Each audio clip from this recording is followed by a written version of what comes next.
ආදරණීය දරුදරියනි අපි මීට ප්‍රථම පාඩම් පරිච්ඡේදයෙන් මෙහෙයුම් කළමනාකරණයට අදාළව විෂය කරුණු කීපයක්ම සාකච්ඡා කළා. විශේෂයෙන්ම නිෂ්පාදන ආයතනයක් හෙවත් කම්මලක් ස්ථානගත කිරීමේදී සැලකිය යුතු සාධක ගැන අපි විග්‍රහයක යෙදුණා. ආවට ගියාට කම්මලක් ස්ථානගත කරන්න බෑ. වඩාත්ම උචිත ස්ථානයක ස්ථානගත කළ යුතුයි. එහිදී සලකා බැලිය යුතු සාධක කීපයක් අපි සිහිපත් කරා මතක ඇති. එකක් තමයි වෙළඳ පොළට සමීප බව. ඒ කියන්නේ අපේ නිමෙවුම් මිලදී ගන්න ගනුදෙනුකරුවන් සමීප ස්ථානයක වෙන්න ඕන. සමීප කියන්නේ ගනුදෙනුකරුවන්ට ඉක්මනින් පහසුවෙන් අඩු පිරිවැයකින් මිලදී ගන්න හැකි වෙන ආකාරයෙන් බෙදා හැරිය හැකි ස්ථානයක තමයි ස්ථානගත කරන්න ඕන. ඊළඟට අමුද්‍රව්‍ය ලබා ගැනීමේ පහසුව. අඩුම පිරිවැයකින් අඩුම ප්‍රවාහන කාලයකින් භාණ්ඩ ගෙන්වා ගත හැකි ස්ථානයක යෙදවුම් ලබාගත හැකි ස්ථානයක තමයි ස්ථානගත කරන්න ඕන. ඊළඟට අපි කිව්වා දැකුම් කළු පරිසරයක් වෙන්න ඕන. සිත් ගන්නාසුළු පරිසරයක්. ඒ කියන්නේ කර්මාන්තශාලාව නිරීක්ෂණය වන නැත්නම් දර්ශනය වන ඕනෑම කෙනෙකුට එකවරක් නෙවෙයි දෙවරක් නෙවෙයි කීප වාරයක් මනබඳින ස්ථානයක් වෙන්න ඕනේ. තේරුණාද? එහෙම වුණොත් තමයි කර්මාන්තශාලාව සහ ඒ නිෂ්පාදිත පිළිබඳ මතකයක් අවදි වෙන්නේ එතකොටයි. ඒ කියන්නේ අපි ප්‍රියජනක නැති ස්ථානයක ස්ථානගත කරොත් අපිට එහෙම මතකයක් ඇති වෙන්නේ නැහැ. නමුත් ප්‍රියජනක දැකුම් කළු ස්ථානයක නම් අපිට එහෙම මතකයක් ඇති වෙනවා. අනිත් එක රජයේ නීති රීති. කම්මලක් ස්ථානගත කිරීමේදී ලංකාවේ තියෙනවා කර්මාන්තශාලා ආඥාපනත කියලා නීතියක්. ඒ කර්මාන්තශාලා ආඥාපනතින් තියෙනවා සීමාවන් පනවල. පාසලක් ළඟ කර්මාන්තශාලාවක් දාන්න බෑ. ඒ වගේම ආහාර පාන නිෂ්පාදනය කරන කර්මාන්තශාලාවක් නම් ඔය බාබර් සාප්පුවක් වගේ ස්ථානයක අසල දාන්න බෑ. ආරෝග්‍ය ශාලාවක් සමීපේ කර්මාන්තශාලාවක් දාන්න බෑ. එහෙම සීමා තියෙනවනේ ඒවට යටත් ස්ථානයක් වෙන්නත් ඕන. අනික පොදු ආරක්ෂාව.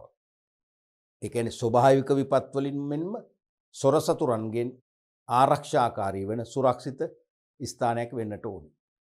ඒ වගේම ප්‍රමාණවත් යටිතල පහසුකම්, sannivedana, ප්‍රවාහන, ජලය ලබා ගැනීමේ පහසුව, අපද්‍රව්‍ය බැහැර කිරීම පහසු වැනි යටිතල පහසුකම් ගහන ස්ථානයක තමයි කම්මල ස්ථානගත කරන්න ඕනේ. අපි වගේ ප්‍රධාන සාධක කීපයක් සලකලා බලලා හොඳම තැනක් තෝරගෙන කම්මල ස්ථාන ගත කළ යුතුයි කියලා විග්‍රහ කළා. ඊට අමතරව අපි ඉස්සෙල්ලා පරිච්ඡේදයෙන් කතා කරා කම්මල් පිරියත ගැන.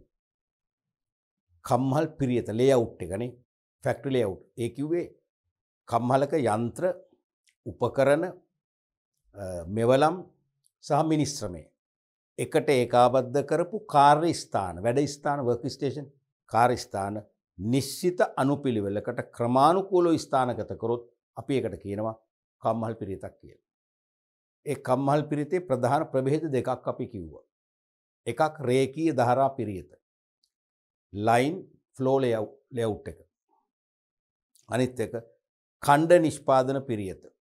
ඉන්ටර්මිටන්ට් ප්‍රොඩක්ෂන් ලේඅවුට් එක. නැත්නම් ඉන්ටර්මිටන්ට් ෆ්ලෝ ලේඅවුට් කියලා කියන්න පුළුවන්. රේඛීය ධාරා පිරිත කිව්වේ කාර්ය ස්ථාන එකම ආකාරයට පිළිවෙලකට ස්ථානගත කරලා තියෙනවා. එකම රේඛාවක් විදියට. පළමු කාර්ය ස්ථානට යෙදුම් තුලත් කරනවා. දෙවනි කාර්ය ස්ථානට යනවා. වෙනස්කම් වලට භාජනය වෙනවා. තුන්වන හතරවන ආදි වශයෙන් ගිහිල්ලා අවසන් කාර්ය ස්ථානයෙන් පිට වෙනවා. ඒතොර ඒ කාර්ය ස්ථාන එකිනෙකට පටි මගින් එක්ක තහඩු මගින් ප්‍රදේශ කීපයක නම් ප්‍රවාහන මාධ්‍යයන් මගින් සම්බන්ධ කරලා තියෙනවා කියලා කිව්වා. අනිත් එක තමයි ඛණ්ඩ නිෂ්පාදන පිරියත. ඒ කියන්නේ කාර්ය ස්ථාන කීපයක් පටි මගින් හෝ වෙනයම් මාධ්‍යකින් සම්බන්ධ කරලා තියෙනවා. පළවන කාර්ය ස්ථානයේ යෙදවුම ඇතුළත් කරනවා. ඇතුළත් කරලා ඒ කියන්නේ භාණ්ඩ කීපයකට අදාළ යෙදුම් දානවා. ඒ යෙදවුම් Tamanට අවශ්‍ය කාර්ය ස්ථාන වෙත ගමන් කරමින් අවශ්‍ය වෙනස්කම් ඉටු කරගනිමින් අවසන් කාර්ය ස්ථාන වලින් එළියට එනවා. ඒතර එකම පිරියතෙන් භාණ්ඩ කීපයක් නිෂ්පාදනය කරනවා. ලංකාවෙත් ලෝකෙත් කර්මාන්තශාලා තුල වැඩි වශයෙන්ම භාවිතා කරන්නේ ඔය ඛණ්ඩ නිෂ්පාදන පිරියත කියලා අපි පැහැදිලි කිරීමක් කළා. ඊට අමතරව අපි දැන් කතා කරා මෙහෙයුම් කළමනාකරණේ ප්‍රධාන කළමනාකරණ ශ්‍රේතයන් 5යිනේ. එකක් නිෂ්පාදන ඉංජිනේරුකරණය, අනිත් එක නිෂ්පාදන සැලසුම්කරණය, අනිත් එක ද්‍රව්‍ය මිලදී ගැනීම, අනිත් එක නිෂ්පාදන පාලනය, අනිත් එක පර්යේෂණ සංවර්ධනය. ඔය පහෙන් අපි මුල් පරිච්ඡේදයෙන් මීට පෙර පරිච්ඡේදයෙන් කරා නිෂ්පාදන ඉංජිනේරුකරණය. අපි ඊළඟ පරිච්ඡේදයෙන් කතා කරා නිෂ්පාදන සැලසුම්කරණය. අපි කොහේ නිෂ්පාදන සැලසුම්කරණයේදී නිෂ්පාදන සැලසුම් වර්ග දෙකක් හදනවා කියලා කිව්වා. එකක් නිෂ්පාදිත සැලසුම්, අනික නිෂ්පාදන සැලසුම. නිෂ්පාදිත සැලසුම් කිව්වේ යම් භාණ්ඩයක් නිපද වූ පසු එහි මූලික ස්වરૂපයේ විද්‍යාමාන වන ආකාරයේ පිළිබිඹු කරමින් නිපදවන්න අවශ්‍ය යෙදවුම් වල ඇස්තමේන්තුවක් පුරෝකථනය කළ සකස් කරන සැලැස්ම. භාණ්ඩ 10ක් නම් නිෂ්පාදිත සැලසුම් 10ක් හදනවා කියලා කිව්වා. නිෂ්පාදන සැලැස්ම කිව්වේ එවැනි නිෂ්පාදිත සැලසුම් කීපයක් ඒකාබද්ධ කිරීමෙන් සකසන ප්‍රධාන සැලැස්ම. මාස්ටර් ප්‍රොඩක්ෂන් ප්ලෑන් එක. ඒක දිගු කාලීනයි. නිෂ්පාදිත සැලසුම් සාපේක්ෂව කෙටි කාලීනයි. මොකද පාරිභෝගික රුචිකත්වය වෙනස් වීම, තාක්ෂණය වෙනස් වීම වැනි සාධක මත නිෂ්පාදිත සැලසුම් කෙටි කාලේ වෙනස් කරන්න වෙනවා. නමුත් නිෂ්පාදන සැලැස්ම කියන්නේ වෙනි සැලසුම් ගණනාවක එකතුවක්නේ. එතකොට ඒ ගණනාව තුළින් එකක වෙනසක් ඇති වුණත් අනිත් ඒවා වෙනස් වෙන්නේ නැහැ. ඒවා දිගු කාලේ තියෙනවා. ඊට පස්සේ අපි අවසන් වශයෙන් කතා කරා නිෂ්පාදිත සැලසුම් සම්පාදනය කිරීම මගින් ලැබෙන වාසිය. ප්‍රධානම වාසිය තමයි අපි අපේක්ෂා කළ ආකාරයටම නිෂ්පාදිතය බිහි කරන්න පුළුවන්. අපි අපේක්ෂා කළ ආකාරයටම නිෂ්පාදිතය බිහි කරන්න පුළුවන්. අනිත් එක අපේක්ෂිත කාලය තුල නිෂ්පාදනය කරලා අවසන් කරගන්න පුළුවන්. අනිත් එක අවශ්‍ය සම්පත් කල්ැතු හඳුනගෙන කල්ැතු ඒක රාශී කරගන්න පුළුවන්. අනික අවශ්‍ය සම්පත් වල පිළිබඳ ඇස්තමේන්තුවක් සැලැස්මේ තියෙනවානේ. ඒ නිසා සම්පත් නාස්තිය හැකි පමණ අඩු කරගන්න පුළුවන්. තේරුණාද? අනිත් එක තමයි නිෂ්පාදන පාලනයේ පහසුයි කියලා කිව්වා. මොකද නිෂ්පාදිත සැලැස්මේ තියෙනවා අපේක්ෂිත නිෂ්පාදිතය. එහෙනම් දැන් ඇත්ත නිෂ්පාදනය හදනකොට ඇත්ත නිෂ්පාදිතය බිහි කරනකොට ඇත්ත නිෂ්පාදිතයයි සැලසුමේ තියෙන අපේක්ෂිත නිෂ්පාදිතය දෙක සංසන්දනය කරලා අපේක්ෂිත ආකාරයෙන්ම නිපද වෙනවද නැද්ද? නැත්නම් ඒ වෙනස්කම් හඳුනගෙන නිවැරදි කිරීමේ ක්‍රියාමාර්ග ගන්න පුළුවන් කියලා කිව්වා. ඒ වගේ අපි ප්‍රධාන වාසි කීපයක් කතා කරා. එහෙනම් දැන් මේ වන විට අපි මෙහෙයුම් කළමනාකරණයේ ශ්‍රීත පහෙන් දෙකක් නිම කළා. එකක් නිෂ්පාදන ඉංජිනේරුකරණය, අනිත් එක නිෂ්පාදන සැලසුම්කරණය. අපි අද පරිච්ඡේදයෙන් ආරම්භ කරනවා ඒකේ තුන්වන කාර්යය ද්‍රව්‍ය මිලදී ගැනීම. purchasing materials කියන එක. ද්‍රව්‍ය මිලදී ගැනීම අපි අද ආරම්භ කරනවා. නියමිත ද්‍රව්‍ය හා සේවා අවශ්‍ය ප්‍රමාණයෙන් අවශ්‍ය අවස්ථාවේදී අවම පිරිවැයකින් යුතුව සපයා ගැනීම ද්‍රව්‍ය මිලදී ගැනීමට අයත් වේ. තේරුණාද? එහෙනම් purchasing materials කියලා කියන්නේ purchasing materials.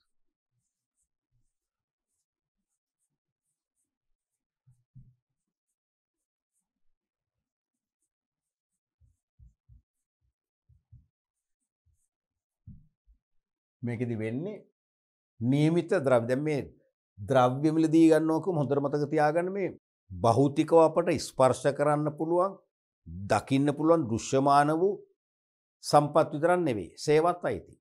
සේවා අපිට අල්ලන්න බෑනේ. දෘශ්‍යමානව දකින්න බෑනේ. ඒවත් අයිති. උදාහරණයක් වශයෙන් සේවා කොම ආරක්ෂක සේවා. අපි තුමු අපේ කර්මාන්තශාලාවට ආරක්ෂාව අපිට සපය ගන්න බෑ. අපි වෙනම පෞද්ගලිකංශයේ තියෙන ආරක්ෂක සේවා සමාගම්. ආරක්ෂක සේවා සමාගමකින් ආරක්ෂක නිලධාරීන් ගෙන්වගෙන අපි පඩි ගෙවන්නේ ආරක්ෂණ සේවා සමාගමට ගෙවන ගාස්තුව ෆී එක. ඒතකොට ඒගොල්ලෝ තමයි පඩි ගෙවන්නේ ඒගොල්ලන්ගේ සේවකයන්. අපි දෙන සේවාවක් මිලදී ගන්න. ඒකත් අයිති. තේරුණාද? ඊළඟට අපි තුමු පවිත්‍ර කිරීමේ සේවාව, ක්ලීනින් සර්විස් එක. තියෙනවනේ දිනපතා කාර්යාල කම්හල් පිරිසුදු කරන්න, මොප් කරන්න, දොරවල් වීදුරු පිරිසුදු කරන්න, ඒ වගේම වොෂ්රූම් නේ වැසිකිලි කැසිකිලි පහසුකම් පිරිසුදු කරන්න. ඒ පිරිසුදු කිරීමේ සේවාවත් අපි මිලදී ගන්නවා. ඒවත් අයිති. ඒකයි මේ කිව්වේ නියමිත ද්‍රව්‍ය හා සේවා අවශ්‍ය ප්‍රමාණයෙන් අවශ්‍ය අවස්ථාවලදී අවම පිරිවැයකින් යුතුව සපයා ගැනීම තමයි ද්‍රව්‍ය මිලදී ගැනීම කියන්නේ. අවශ්‍ය භෞතික ද්‍රව්‍ය හා සේවා අවශ්‍ය ප්‍රමාණවලින් අවශ්‍ය අවස්ථාවලදී අවශ්‍ය මිල ගණන් යටතේ නැත්නම් අවම පිරිවැයක් යටතේ අත්පත් කරගන්න කටයුතු කරනවද? ඒක තමයි ද්‍රව්‍ය මිලදී ගැනීම කියන්නේ. නිෂ්පාදන ක්‍රියාවලියක් අඛණ්ඩව පවත්වාගෙන යාමට කල් වේලා ඇතුව අවශ්‍ය ද්‍රව්‍ය අවශ්‍ය ප්‍රමාණයෙන් මිලදී අරගෙන අපි අපේ ගබඩාවල සූදානම් කරලා තියෙනවා. මොකද නිෂ්පාදන ක්‍රියාවලිය සක්‍රිය වූ විගස අවශ්‍ය ප්‍රමාණ වලින් නිකුත් කිරීම සඳහා. ඒතර තමයි නිෂ්පාදන ක්‍රියාවලිය අඛණ්ඩව ගෙනියන්න පුළුවන්කම ලැබෙන්නේ. පැහැදිලිද? අපි මේක වැඩිදුර කතා කරන්නේ නැහැ. නැති හේතුව මොකද? මේකට ඉදිරියේදී තියෙන වෙනම පරිච්ඡේදයක්. තේරුණාද? මේ පාඩම් එකකෙම ඉදිරියේ තියෙන ද්‍රව්‍ය මිලදී ගැනීම කියලා වෙනම පරිච්ඡේදයක්. අපි ඒක විස්තරාත්මකව කතා කරමු. ඊළඟට එහෙනම් මෙහෙයුම් කළමනාකරණේ කාර්යයන් පහෙන් දැන් තුනක් අපි කතා කරා. නිෂ්පාදන ඉංජිනේරුකරණේ, නිෂ්පාදන සැලසුම්කරණේ, ද්‍රව්‍ය මිලදී ගැනීම අපි හඳුන්වා දීමක් කළා. අපිට වෙනම පරිච්ඡේදයෙන් අපි තවත් විස්තරාත්මකව කරනවා. තුනයි. හතරවෙනි එක තමයි නිෂ්පාදන පාලනය. නිෂ්පාදන පාලනය. ප්‍රොඩක්ෂන් කන්ට්‍රෝලින් කියන එක. නිෂ්පාදන ඉංජිනේරුකරණය සහ නිෂ්පාදන සැලසුම්කරණය අනුව ස්ථාපිත කොට ඇති ඉලක්ක ළඟා කරගන්නේද යන්න සොයා බැලීම හා එසේ නොවන විට ඒ සඳහා අවශ්‍ය ප්‍රතිකර්මීය ක්‍රියාමාර්ග තීරණය කිරීම නිෂ්පාදන පාලනය යටතේ සිදුවේ. මතකනේ අපි කළමනාකරණය කියලා පාඩමේදී කතා කර පාලනේ ඒ පාලනයම තමයි. කළමනාකරණ පාඩමේදී ඉගෙනගත්ත පාලනයම නිෂ්පාදන කටයුතු වලට සම්බන්ධ කරගත්තම අපි ඒකට කියනවා නිෂ්පාදන පාලනය. කළමනාකරණ මූලිකාංග පාඩමේදී අපි නිකම්ම පාලනය කියලා කිව්ව එක ඒකම අපි නිෂ්පාදන කටයුතු වලට සම්බන්ධ කරගත්තම අපි ඒකට කියනවා නිෂ්පාදන පාලනය. දැන් මේ යන්නේ මතක තියාගන්න මැනේජ්මන්ට් ලෙසන්ස් යන්නේ කළමනාකරණ පාඩම් යන්නේ. හරිද? එහෙනම් නිෂ්පාදන ඉංජිනේරුකරණය අවශ්‍ය සම්පත් හා තාක්ෂණික තීරණය කරනවා කියලා කිව්වා. සහ නිෂ්පාදන සැලසුම්කරණයෙන් කෙටිකල් සහ දිගුකල් නිෂ්පාදන වැඩසටහන් සම්පාදනය කරනවා කියලා කිව්වා. එහෙනම් නිෂ්පාදන ඉංජිනේරුකරණය සහ නිෂ්පාදන සැලසුම්කරණය අනුව ස්ථාපිත කොට ඇති ඉලක්ක, ඒ කියන්නේ පරමාර්ථ අරමුණු ළඟා කරගන්නේද නැත්නම් නිෂ්පාදන ඉංජිනේරුකරණය සහ නිෂ්පාදන සැලසුම්කරණයෙන් අපේක්ෂා කර ආකාරයටම නිෂ්පාදන කටයුතු සිදු වෙනවද නැද්ද යන්න සොයා බැලීමත් එසේ නොවේ නම් ඒ කියන්නේ අපේක්ෂා කළ විදිහට වෙන්නේ නැත්නම් දුර්වලතා තියෙනවා.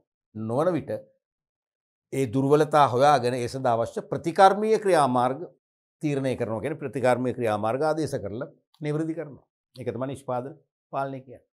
සරලව කිව්වොතින් නිෂ්පාදන ක්‍රියාවලිය අපේක්ෂිත ආකාරයෙන්ම ක්‍රියාත්මක වෙනවද කියලා සොයා බැලීම සහ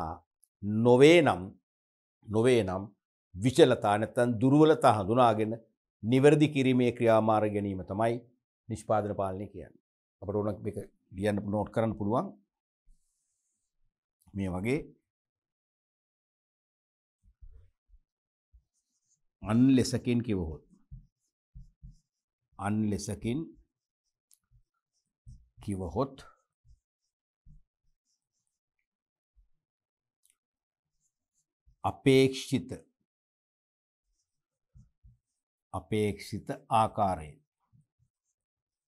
අපේක්ෂිත ආකාරයෙන් නිෂ්පාදන ක්‍රියාවලිය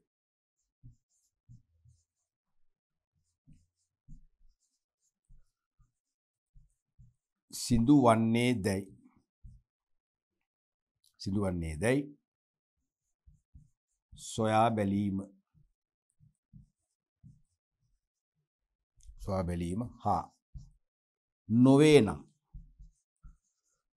නම් විචලතා අර කළමනාකරන කිව්වා වගේම විචලතා හඳුනාගෙන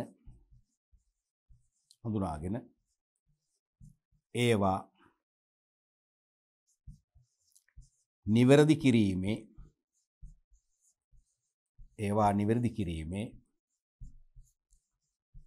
ක්‍රියාමාර්ග දියත් කිරීමයි.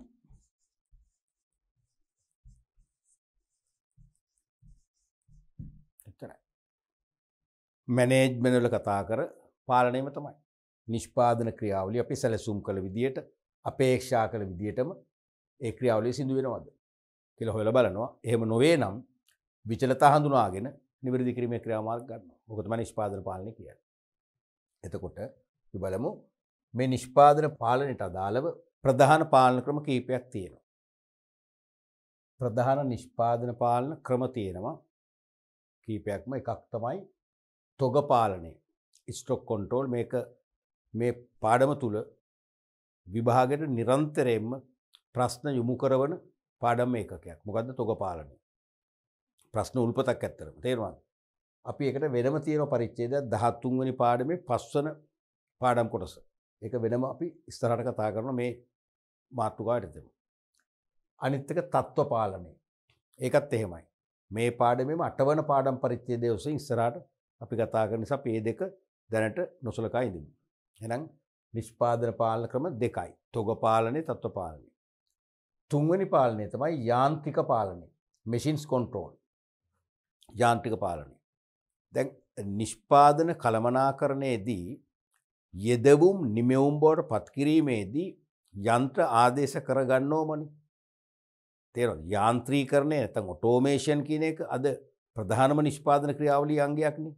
එහෙනම් යන්ත්‍ර වලින් තොර නිෂ්පාදනයක් ගැන කතා කරන්න බැහැනේ. ඒ නිසා මේ යන්ත්‍රෝපකරණ ඊටාම ඕනෑකමින් හරියට මේන්ටේන් කරගන්න ඕනේ. හදිසි ආපදාවන්ට ලක් වෙනවා. හදිසි අලුත් වැඩියා කිරීම කරන්න වෙනවා. හදිසි බිඳ වැටීම් වලට ලක් වෙනවා. කරන දෙයක් නැහැ. ඒ හදිසි ආපදාවන් බිඳ වැටීම් අවම කරගන්න විදියට යන්ත්‍ර වල මනා පැවැත්ම ක්‍රියාකාරීත්වය රැකගන්න උත්සාහ කරන්න ඕනේ. එතකොට තමයි නිෂ්පාදන ක්‍රියාවලිය අකණ්ඩව සුමටව ගෙනියන්න පුළුවන්කම ලැබෙන්නේ. එබනම් යන්ත්‍රවල මනා පැවැත්ම මොන වැදගත් මේක මනා පැවැත්ම. යන්ත්‍රවල මනා පැවැත්ම. එකක් මනා පැවැත්ම, අනිත් එක ක්‍රියාකාරීත්වය. ආරක්ෂා කර ගැනීම සඳහා ගනු ලබන ක්‍රියාමාර්ගයන්. දැන් යන්ත්‍රෝපකරණවල තියෙනවා ලයිෆ් ටයිම් කියලා එකක්. ජීව කාලය, ආයු කාලය. ඇතැම් යන්ත්‍රෝපකරණ නිපදවන සමාගම් කෙලින්ම ඇතැම් නෙමෙයි බොහෝනේ බොහෝ යන්ත්‍රෝපකරණ නිපදවන සමාගම් අපිට හඳුන්වා දෙනවා මේ යන්ත්‍රේ ලයිෆ් ටයිම් එක වසර 20යි, වසර 15යි කියලා හඳුන්වා දෙනවා. ඒ කාලෙන් පස්සේ මේක පාවිච්චි අයින් කරන්න ඕනේ. ජපානය, බ්‍රිතාන්‍ය, ජර්මනිය වගේ දියුණු රටවල් ඒ ලයිෆ් ටයිම් එකෙන් පස්සේ පාවිච්චි කරන්නේ නැහැ. තේරුණාද? ඒ නිසා ඒගොල්ලෝ ඒ යන්ත්‍රත් එක්ක පීඩනයට ලක් වෙන්නේ නැහැ. වාහන ගන්නකො. වාහනයක ආයු කාලය අවුරුදු 10ක් නම් 10න් පස්සේ ඒගොල්ලෝ අයින් කරනවා. වෙනම යාඩ් තියෙනවා. එතන ගිහලා බාර දෙන්න ඕනේ. තේරුණාද? ඒගොල්ලෝ තියාගන්නෙත් නැහැ. තවත් ධාවන හැකියාව තියෙනවා. ඒව තමයි දැන් ලංකාවට එන්නේ. තේරුණාද? නමුත් දැන් අපි මේ ලංකාවට අපි ගෙන්නලා අපි යම් කිලෝමීටර ගානක් ධාවනය කරන් පස්සේ කෙලින්ම ගරජ් එකට යන්න එපා. අලුත් වැඩියා කර කර වීදම් කර කර නේ ලොකු පරිශ්‍රමයක් දරනවනේ. එහෙම වෙන්න බෑ. ඒ කියන්නේ මනා ධාවන ක්‍රියාකාරීත්වයක් නැහැ නේ. ඒ නිසා ඒ ලයිෆ් ටයිම් එක තුල ජීව කාලය තුල මනා පැවැත්ම හොඳ තත්ත්වයෙන් පවතින්න ඕනේ. හොඳින් ක්‍රියාකාරීත්වය ආරක්ෂා වෙන්න ඕනේ. අන්න ඒ සඳහා යන්ත්‍රවල මනා පැවැත්ම හා මනා ක්‍රියාකාරීත්වය ආරක්ෂා කර ගැනීම සඳහා අනුගමනය කරන සීල ක්‍රියාමාර්ග අපි නම් කරනවා යාන්ත්‍රික පාලනය කියලා. machines control කියලා. එතකොට ඒ ප්‍රධාන ක්‍රම දෙකකින් ක්‍රියාත්මක වෙනවා. එකක් තමයි වැළකුම් නඩත්තුව නැත්නම් නිවාරණ නඩත්තුව prevention control.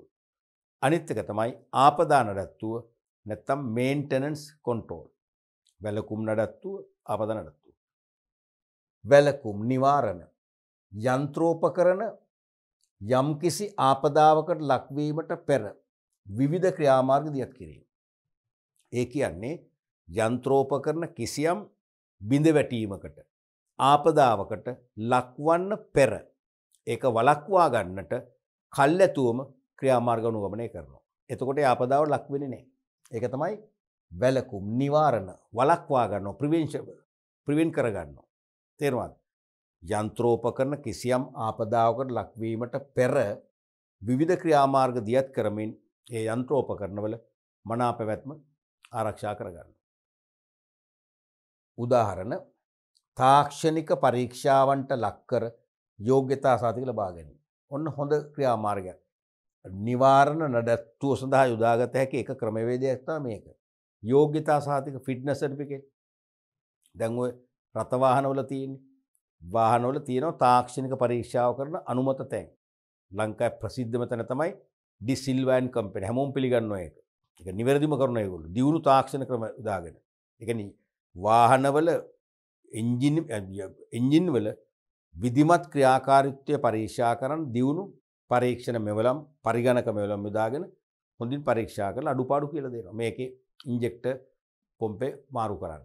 මේකේ ප්ලග් ටික අලුතෙන් දාන්න වෙනවා. ඒක අපි කියනවා කරන්න ඕනේ. කරලා ෆයිනල් ටෙස්ට් එකකදී කියනවා රයිට් දැන් මේක අපිට අවුරුද්දක් පුළුවන් ගැරන්ටි එකක් දෙන්න. වග කියන අවුරුද්දක් තුල ඒ කියන්නේ ආපදාවක් නැතුව යන්න පුළුවන්. ඒ සහතික හරි වැදගත් ෆිට්නස් සර්ටිෆිකේට් කියන්නේ ඒකනේ. බර වාහන 10 වලදී ඔක අනිවාර්ය කරලා තියෙන්නේ. භාණ්ඩ ප්‍රවාහන වාහන වලට අනිවාර්යයෙන්ම යෝග්‍යතා සහතික ඕනේ. පෞද්ගලික අපේ වාහන වලට ඕනේ නැහැ. බර වාහන, ව්‍යාපාරික වාහන වලට ඕනේ අනිවාර්යයෙන්. ඒ වගේ යන්ත්‍රෝපකරණත් අපිට පුළුවන් එවැනි තාක්ෂණික පරීක්ෂාවට ලක් කරාම අඩුපාඩු කියනවා. අපි අඩුපාඩු ඒ පාර්ට්ස් නම් ගෙවි ගිහලා අපිව රිප්ලේස් කරනවා. බෙල්ට් එක ළඟ නම් දැන් කැඩෙන්නේ බෙල්ට් එක මාරු කරනවා. එතකොට යන්ත්‍රෙ මුකුත් හානියක් වෙන්නේ නැහැ. අර බොහොම කෙටි කාලයක් තුල චූටි කාලයක් තුල අපිට නියමිත අඩුපාඩුව ගලපගත්තම යන්ත්‍රෙන් දිගටම වැඩ ගන්න පුළුවන්. එහෙනම් ආපදාවක් වෙන්නේ නැහැ. වැලකුණා ආපදාවක් වෙන්න තියෙන එක වැලකුණා. ඒ නිසා වැලකුම් නඩත්තු නැත්තම් නිවාරණ නඩත්තු. එහෙම නැත්තම් කලට වේලාවට සේවා ලබා දීම සර්විස් කරන්න. වාහන සර්විස් කරන්න ඒ වගේ යන්ත්‍රෝපකරණ සර්විස් කරන්න. ඔය AC ප්ලාන්ට් සර්විස් කරන්න කම්පැනිෙන් ඇවිල්ලා මාස 3න් 6න් ඒ වගේ සර්විස් කරාම හරියට වෙලාවට එනම් තෙල් මාරු කරනවා. ඒ වගේ පිරිසුදු කිරීම කරනවා. වොෂ් කරලා සෝදනවා. තේරෙනවද? ඒ දේවල් කරාමත් යන්ත්‍රවල පැවැත්ම දීර්ඝකාලීනව ආරක්ෂා කරගන්න පුළුවන්. සේවා ලබා දීම. අනික අමතර කොටස් අක්‍රිය වීමට පෙර මාරු කරනවා. ස්පෙයා පාර්ට් එකක් ගෙවි යන්න පෙර, කැඩෙන්න පෙර අපි රිප්ලේස් කරනවා. එතකොට වැඩි කාලයක් නාස්ති වෙන කෙටි කාලයකින් යථා තත්ත්වයටපත් වෙනවා. දිගු කාලයක් යන්ත්‍ර පැවැත්ම ආරක්ෂා වෙනවා. ඊළඟට කලට වේලාවට නියමිත තෙල් මාරු කිරීම. විශේෂයෙන්ම යන්ත්‍රවල කොටස් ගොඩක් වෙලාවට ඔයිල් එකනේ ක්‍රියාත්මක වෙන්නේ. ඒ ඔයිල් එක ඝන වෙනකොට අනිවාර්යයෙන්ම යන්ත්‍ර ක්‍රියාකාරීත්වයට ඒක බාධාවක් වෙනවා. ඒ නිසා ඒ ඔයිල් එක නියමිත වෙලාවට හෝ වෙලාවට පෙර මාරු කරොත් එහෙම යන්ත්‍රයේ දිගු කාලයක් පාවිච්චි කරන අවස්ථාව ලැබෙනවා. ওই වගේ ක්‍රම වලින් තමයි වැලකුම් නඩත්තුව නැත්තම් නිවාරණ නඩත්තුවක් අපි කරගන්නේ. මේක නොකළොත් මොකද වෙන්නේ? අපට අනිවාර්යයෙන්ම ආපදා නඩත්තුවකට යන්න වෙනවා. ඒක බොහොම වියදම්කාරී වැඩක්. එහෙනම් ආපදා නඩත්තුවකින් තොරව යන්ත්‍රයේ පැවැත්ම ආරක්ෂා කරගන්න තමයි මේ වැලකුම් නඩත්තුව ක්‍රියාත්මක වෙන්නේ. දැන් ඔබ දන්නවා ජපන් මෝටර රථවල ජපන් කාර්වල තියෙනවා. ඒ කියන්නේ දැන් අලුතෙන් වෙන සිස්ටම් එකෙත් නෑ ඕක. මේ මෑත කාලයක් වෙනකම් ආපු වාහනවල තියෙනවා ටයිමින් බෙල්ට් කියලා එකක්. මෝටර් කාර්මික තාක්ෂණය ගැන මට අවබෝධයක් නෑ. මම ඔය ඉතින් ගරාජ් වලදී එක ටෙක්නීෂියන්ලා මෙකැනිකල්ලා කියපු දේවල් වල මට තේරෙන්නේ ඒ වාහනයක එන්ජින් එකේ විවිධ කොටස් තියෙනවානේ. 100 ගාණක් තියෙනවානේ. ඒ කොටස් අපි වාහනේ ස්ටාර්ට් කළාට ඒ කොටස් එකිනෙක ක්‍රියාත්මක වෙන සමහරට වෙනස් වෙලාවල් තුන. කියන්නේ පැය ගණන් නෙවෙයි මේ තප්පරෙන් භාගයක් වගේ ටයිම් වල තමයි ඒව සක්‍රිය වෙන්නේ. තේරුණාද? අන්නේ වාහනේ එන්ජින් එකේ විවිධ කොටස් නියමානුකූල කාලයන් අනුව සක්‍රිය කරලා දෙන්න උදව් කරන්නේ ටයිමින් බෙල්ට් එක. ඒ ටයිමින් බෙල්ට් එක සවි කරන්නේ රේසර් දෙකක් තුල. ඒකට ජපන් තාක්ෂණය කියන්නේ කිලෝමීටර් ලක්ෂයක් දුවන්න පුළුවන්. ලක්ෂෙදි ටයිමින් බෙල්ට් එක කැඩෙනවා මාරු කරන්න ඕන. දැන් ඒක හරිනේ. දැන් ඒක ජපානයේ ලක්ෂය හරි. මොකද ජපානයේ පාරවල් අපිට වඩා හොඳයි, දේශගුණික තත්ත්වය හොඳයි. අපේ රටේ පාරවල් ඊට වඩා අබලන්. ඒ නිසා අපේ රටේදී වාහනයක් ඉක්මනින්ම අබලන් වීමේ සම්භාවිතය වැඩි. එහෙනම් අඩු ගානේ අපේ රටේදී මම කියන්නේ කිලෝමීටර් ලක්ෂෙනේ 80000ක් 85000ක් වගේ යනකොට අපි දැනගන්න මාරු කරන්න. එහෙම නොකළොත් වෙන්නේ මොකද දන්නවද? වාහනේ දහවණය කරද්දී එන්ජින් එක පණ ගන්නවල තියදී ටයිමින් බෙල්ට් එක කැඩුනොත් වෙන්නේ මුළු එන්ජින් එකම සීස් කරනවා. සීස් කරනවා කියන්නේ මුළු එන්ජින් එකම ගල් වෙනවා. පිස්ටන් හිර වෙලා තේරෙනවද? තනිකර ඕවරෝල් රිපෙයාර් එකක් කරන්න වෙනවා. සමස්ත පූර්ණ අලුත් දෙයක් කරන්න වෙනවා. ඒකට සතියක් දෙකක් විතර යනවා. හරිද? අලුතෙන් ගොඩක් එන්ජින් එක පාර්ට්ස් මාරු කරන්න වෙනවා. සමහරට ලියවන පට්ටලයක ලව්ව කොටස් ලියවන්න වෙනවා. ලොකු රිපෙයාර් එකක්. සාමාන්‍යයෙන් මම හිතනවා කාර් එකක අද ඒ ඕවරෝල් රිපෙයාර් එකක් කරන ඉන්ජින් ලක්ෂ 5ක් 6ක් යනවා. සතියක් දෙකක් නාස්ති. මන්නේ සතිය දෙකේම අපට වාහනේ පාවිච්චි කරන්න බැරි වෙනවා. විශාල මුදලක් වැය කරන්න වෙනවා. අනික ඕවරෝල් රිපෙයාර් කරලත් කිලෝමීටර් 2000ක් වගේ යනකම් පැයට කිලෝමීටර් 40 60 වගේ වේගෙන් යන්න ඕනේ ස්පීඩ් කරන්න බෑ. ඒ කියන්නේ එන්ජින් එක සීසන් වෙනකම් කියලා. බලන්න කොච්චර සංකීර්ණද කියලා වැඩි. නමුත් ඒ ආපදාවට ලක් වුණාන් පස්සේ රිපෙයාර් කරනවා. නමුත් ආපදාවට ලක්වන්න පෙර වැලකුම් නඩත්තුවටදී මම කියන්නේ කිලෝමීටර් 85000න් අපිට පුළුවන් බෙල්ට් එක මාරු කරන්න. ඒතකොට රේසර් දෙකයි බෙල්ට් එකයි. දල වශයෙන් අපිට රුපියල් ලක්ෂ 5ක් කරනවා ඕවරෝල් රිපෙයාර් මේකට රුපියල් 10000ක් යයි. රුපියල් 10000ක් යයි බෙල්ට් එකටයි රේසර් දෙකටයි. එනම් විනාඩි 45ක් පැයක් වගේ කාලයක් තුල මුළු එන්ජින් එකම ගලවන්නේ නැහැ නේ. කොටස් කීපයක් ගලවලා රේසර් දෙක පන්නලා අලුත් රේසර් දෙක දාලා බෙල්ට් එක සවි කරනවා. නැවත කිලෝමීටර් 85000ක් බය නැතුව යන්න පුළුවන්. අන්න එන්ජින් එකට කිසිම හානියක් නැහැ. හොඳම උදාහරණයක් අන්න වැලකුම් නඩත්තු. පැහැදිලිනේ? රයිට්. අපි බලමු අපි ඊළඟට මෙම ක්‍රමයේ වාසි. ඒ කියන්නේ ආපදා නඩත්තුවට සාපේක්ෂව වැලකුම් නඩත්තුවේ වාසි මොනවද? පළවෙනි එක තමයි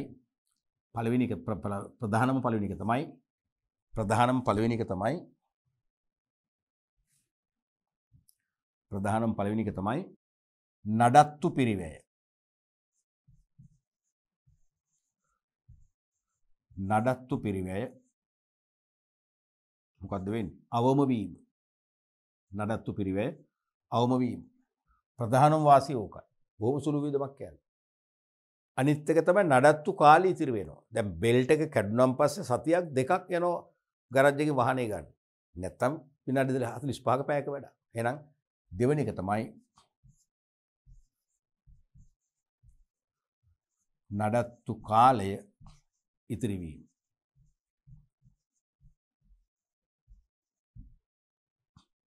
තුන්වෙනි එක මොකද්ද? පරිශ්‍රමයේ මහන්සිය.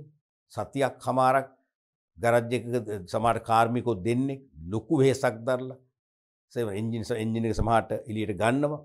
විශාල පරිශ්‍රමයක් දරන්න ඕනේ. මේකේ එහෙම නැහැ. බොහොම අඩු පරිශ්‍රමයක් අඩු වෙහෙසකින් වැඩේ කරන්න පුළුවන්. ඒතර ලියන්න ඕන තුන්වෙනි එක නඩත්තු පරිශ්‍රමය.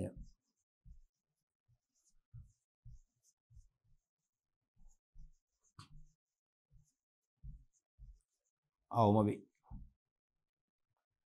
නඩත්තු පරිශ්‍රමය අවමයි. ඊළඟට හතරවන වාසිය තමයි දැන් මේ ක්‍රමේදී යන්ත්‍ර ආපදාවන්ට ලක් වෙන්න දෙන්නේ නැහැනේ. ආපදාවට ලක් වුණොත් මොකද වෙන්නේ? නිෂ්පාදන ක්‍රියාවලිය යන්න හිටිනවා. දැන් මේකේ ඒ අවාසිය නැහැ. එහෙනම් නිෂ්පාදන ක්‍රියාවලිය යන්න හිටීමකින් තොරව අකණ්ඩව පවත්වාගෙන යන්න පුළුවන් වීම ප්‍රධානම වාසිය. තේරුණාද? දැන් ආපදා නඩත්තුවකදී ඕක වෙනස්. අනිවාර්යයෙන්ම නිෂ්පාදන ක්‍රියාවලිය දින 10කට, සති ගානකට, මාස ගානකට මොකද වෙන්නේ? නතර කරන්න වෙනවා. තේරුණාද? මේකේ ඒක වෙන්නේ නැහැ. එහෙනම් නිෂ්පාදන ක්‍රියාවලිය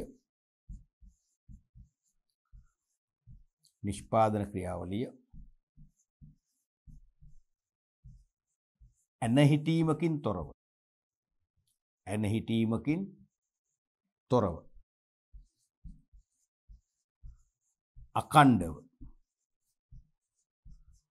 අකණ්ඩව පවත්වාගෙන යා හැක.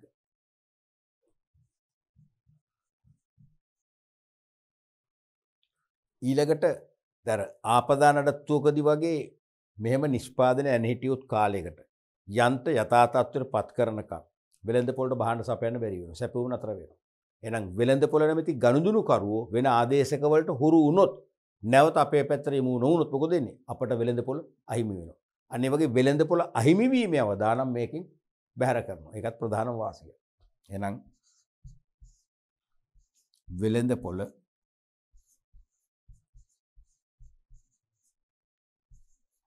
අහිමි වීමේ අවදානම් බැහැර කරයි.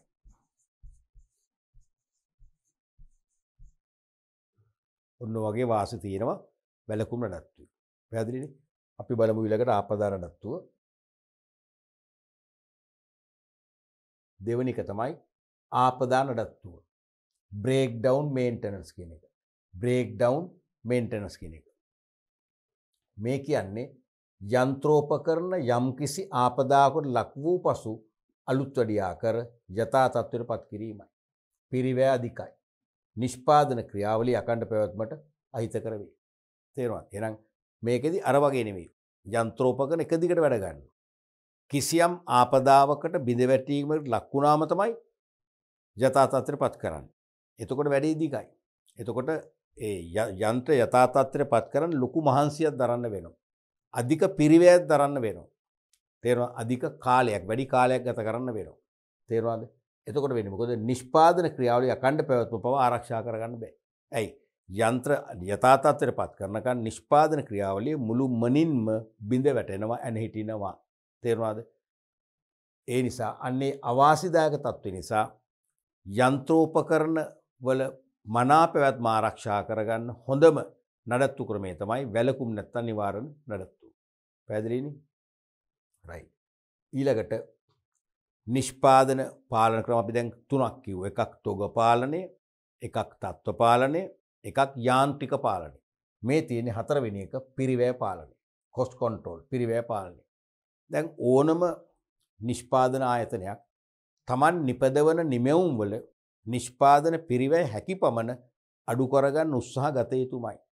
මොකද හේතුව නිෂ්පාදන පිරිවැය වැඩි වෙනවා යනු භාණ්ඩ මිල ඉහළ යනවා. භාණ්ඩ මිල ඉහළ ගියාම සෙසු තරඟකරුවන්ගේ සමජාතීය භාණ්ඩ වලට වඩා අපේ මිල වැඩි වුණොත් මොකද වෙන්නේ? කිසිදු වාදයක් නැහැ. ඉල්ලුම අඩු වෙනවා. අපේ නිෂ්පාදිතේ බ්‍රෑන්ඩ් එක සන්නම කරේ විශ්වාසය තැබූ අය විතරක් මිලදී ගන්න. අනිත් අය මිලදී ගන්න නැහැ. මොකද හැම කෙනෙකුටම නිශ්චිත සන්නමක් නැහැ. ඇතැම් පිරිසකට විතරයි නිශ්චිත සන්නමක් තියෙන්නේ. දැන් උදාහරණයක් වශයෙන් ඇන්කර් කිරිපිටි බොන්න පුරුදු වෙච්ච කෙනා ඒක නැත්තම් සමහරට රත්ති කියන කිරිපිටි වර්ගේ බොයි. නමුත් සමහර අය බොන්නේ නැහැ. ඇන්කර්ම ඕනේ. තේරෙනවද? එහෙනම් මොකද වෙන්නේ? මේකෙදි වෙන්නේ එකයි අනිවාර්යයෙන්ම අපිට පිරිවැය අඩු කරගත්තේ නැත්තම් මිල වැඩි වෙනවා. මිල වැඩි වුණොත් ඒ අපේ බ්‍රෑන්ඩ් එක ගැන තරම් සැලකිල්ලක් දක්වන්නේ නැති අය අනිවාර්යයෙන්ම අපේ වාහන ප්‍රතික්ෂේප කරනවා. ඊටාම අවදානම්. ඒ නිසා නිරන්තරයෙන් නිෂ්පාදන පිරිවැය අඩු කරගන්න උත්සාහ කරන්න ඕනේ. අඩු කරගත්තොත් තමයි තරඟකරුවන්ට සාපේක්ෂව අඩු මිලකට දෙන්න පුළුවන් වෙන්නේ. අඩු මිලකට දුන්නොත් අපට වෙළඳ පොලේ ලොකු දෙයක් කරන්න පුළුවන්.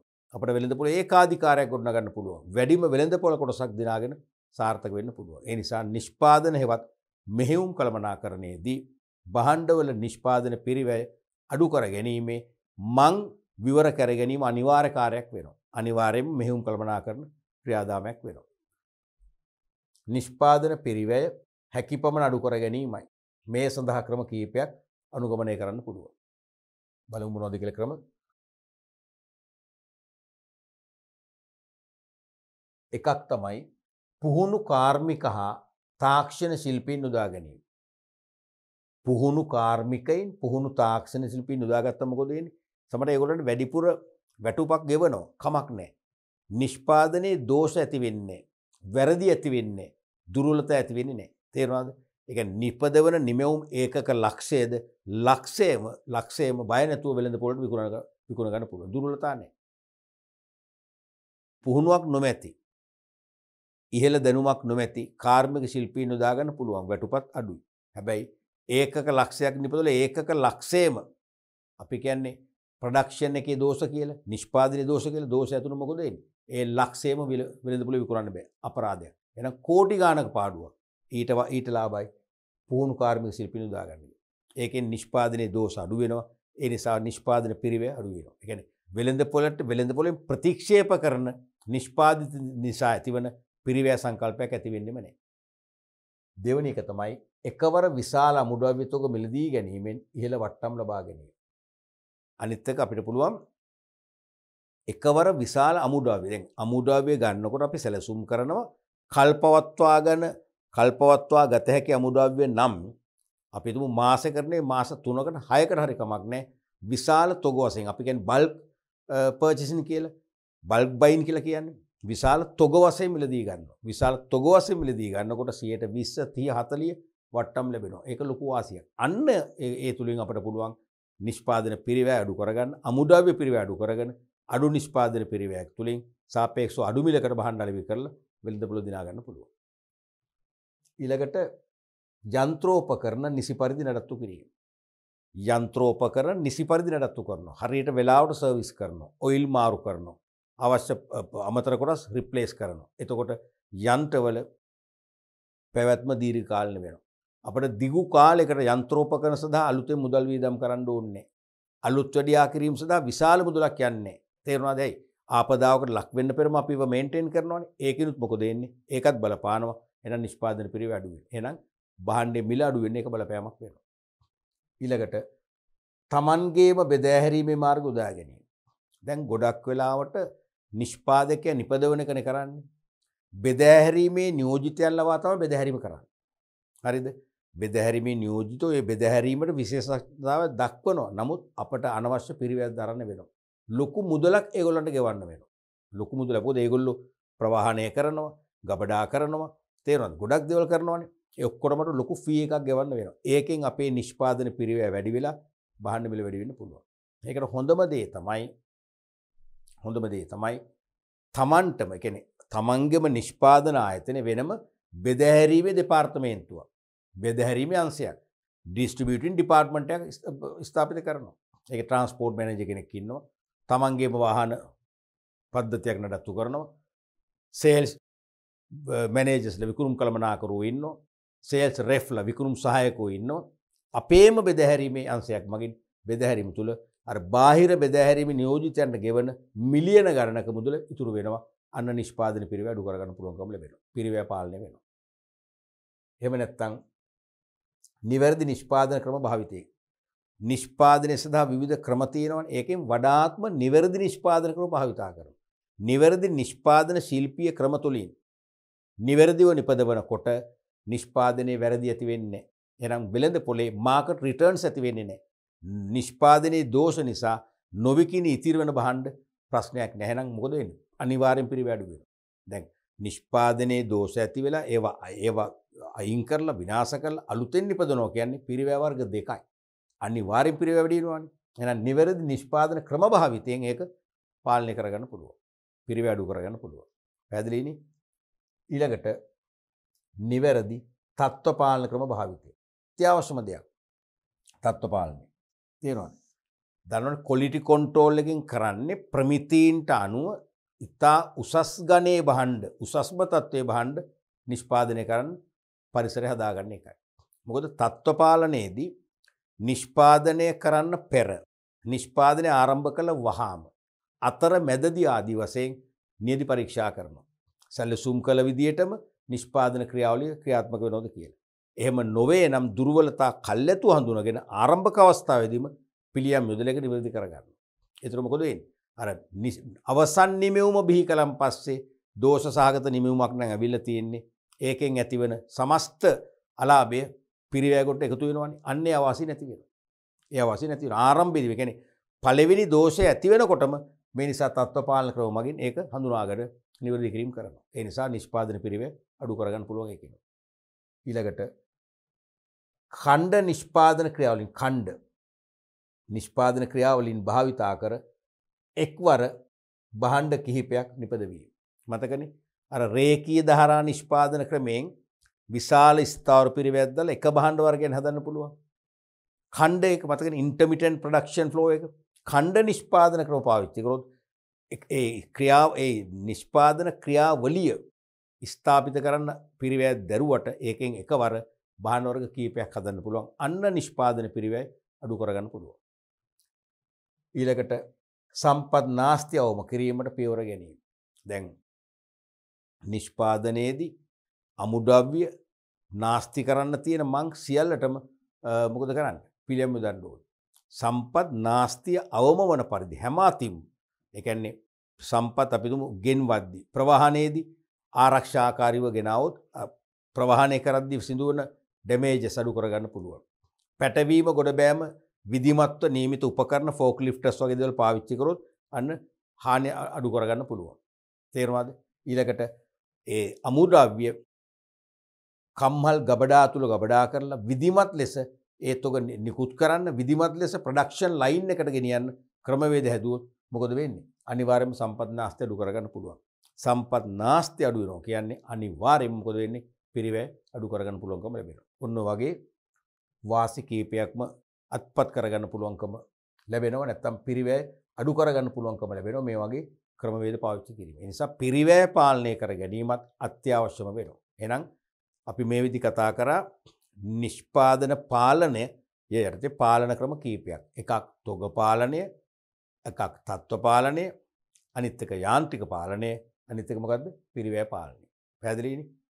අපි ඊළඟට බලමු පර්යේෂණ හා සංවර්ධනය. දැන් මෙහෙයුම් කළමනාකරණයේ ප්‍රධාන ශ්‍රේතයන් 5යිනේ. නිෂ්පාදන ඉංජිනේරුකරණය අපි සාකච්ඡා කරලා ඉවර කරා. නිෂ්පාදන සැලසුම්කරණය සම්පූර්ණයෙන්ම විග්‍රහ කරලා ඉවර කරා. ඊට පස්සේ ද්‍රව්‍ය මිලදී ගැනීම අපි හඳුන්වා දුන්න සාකච්ඡා කළේ නෑ. හේතුව ද්‍රව්‍ය මිලදී ගැනීම පර්චේසින් මෙටීරියල් කියන එකට අපිට වෙනම පාඩම් එකක් තියෙන ඉස්සරහා කරන්න. හරිනේ? ඊට පස්සේ නිෂ්පාදන පාලනය සම්පූර්ණයෙන්ම සාකච්ඡා කරා. නිෂ්පාදන පාලනය කළමනාකරන දිගනගත්ත පාලනයමයි. අපේක්ෂිත ආකාරයෙන් සත්‍ය නිෂ්පාදනය සිදු වෙනවද නැද්ද කියලා හඳුනාගෙන දෝෂ හඳුනාගෙන එසේ නොවේ නම් දෝෂ හඳුනාගෙන විචලත හඳුනාගෙන නිවැරදි කිරීමේ ක්‍රියාමාර්ග ගැනීම. අපි කෝ නිෂ්පාදන පාලන ක්‍රම කීපයක්. එකක් තොග පාලනය. අනික තත්ත්ව පාලනය. ඒ දෙකත් ඉදිරි පාඩම් පරිච්ඡේදයකින් විග්‍රහ කරන නිසා අපි ඉවත් කරා. අනිත් එක යාන්ත්‍රික පාලනය, අනිත් එක පිරිවැය පාලනය. හරිනේ? එතකොට එහෙනම් ඒකත් ඉවරයි. එහෙනම් මෙහෙයුම් කළමනාකරණේ පස්වන සහ අවසාන පරිච්ඡේදය තමයි මොකද්ද? පර්යේෂණ සංවර්ධනය. පර්යේෂණ සංවර්ධන research and development. Research and development. Research and development කියන එකනේ. Research and development. Research and development.